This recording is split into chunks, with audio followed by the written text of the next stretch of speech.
Hello, everyone. Welcome to our first PowerPoint lecture series on Reconstruction.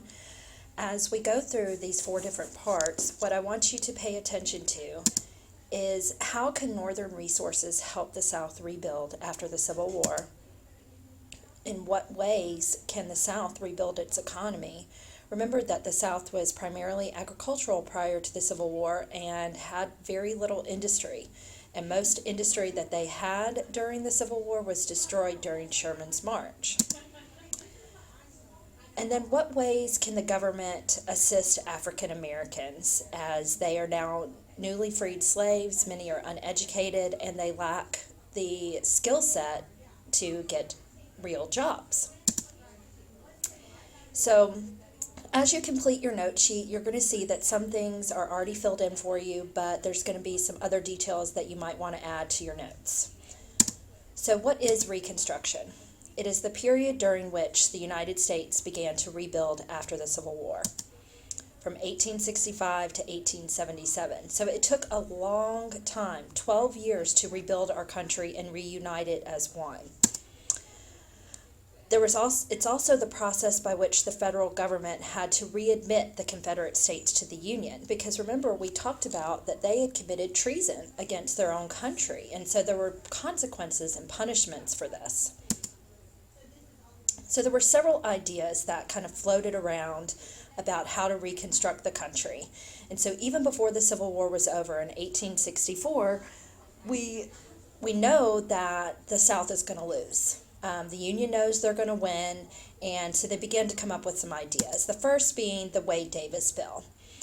And this is kind of in response to the 10% plan that Lincoln discusses that we'll talk about in just a minute.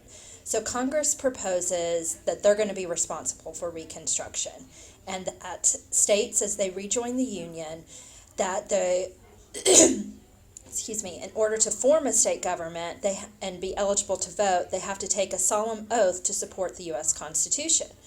Lincoln pocket vetoes this bill, so it dies in his pocket. And it's not like he literally put it in his pocket, but it's kind of in a way that he ignored it. And so the bill just goes away because Lincoln, he's kind of wanting things to go quickly and smoothly. Then come the radical Republicans, and mainly Charles Sumner and Thaddeus Stevens. They want to destroy the political power of those former slaveholders that were so wealthy and give blacks full citizenship and grant them suffrage, the right to vote. And they kind of take over and come up with their Reconstruction plan, which parts of it, and it finally later on as time goes on, do go through, because we do give blacks citizenship and we do give them the right to vote through some of the amendments that we'll look at. So President Lincoln and President Johnson, what's their vision for American Reconstruction? Now, Lincoln has his 10% plan. He wants to rebuild the South and restore the southern states to the Union as quickly and easily as possible. He wants all Southerners to be pardoned after taking an oath of allegiance, except for the high-ranking Confederate civil and military leaders, like General Lee. He doesn't want him to be able to come in very quickly.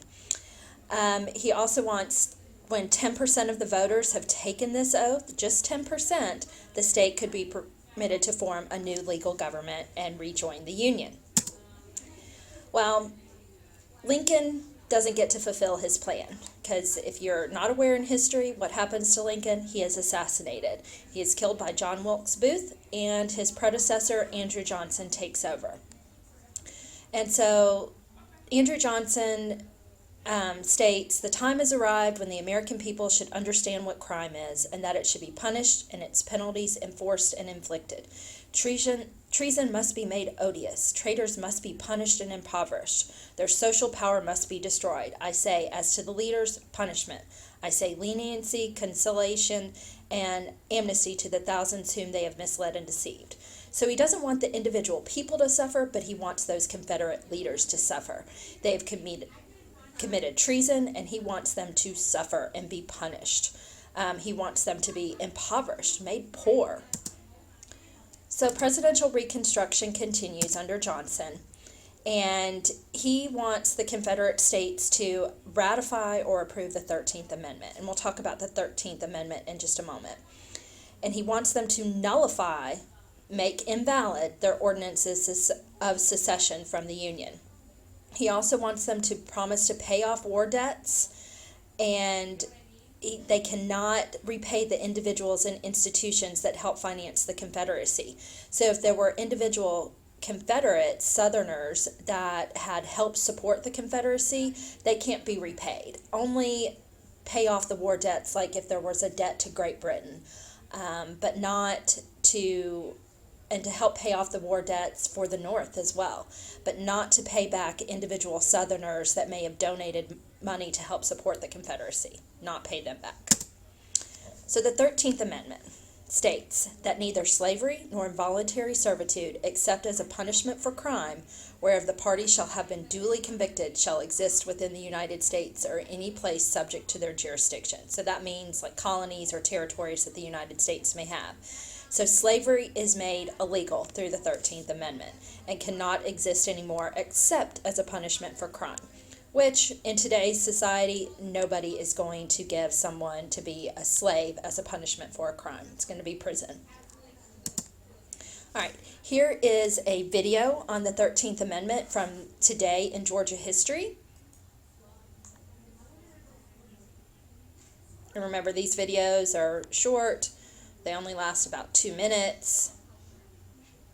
And hopefully this one will play for us since we have all the technical issues in class.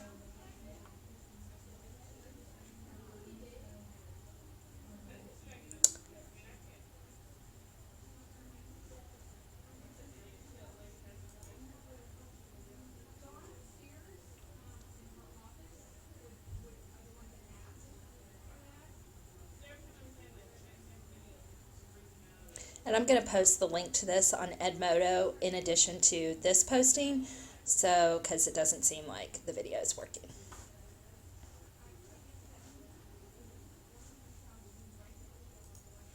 Okay, so that is it for our video thus far, and I hope you, if you have any questions, shoot me some messages via Edmodo.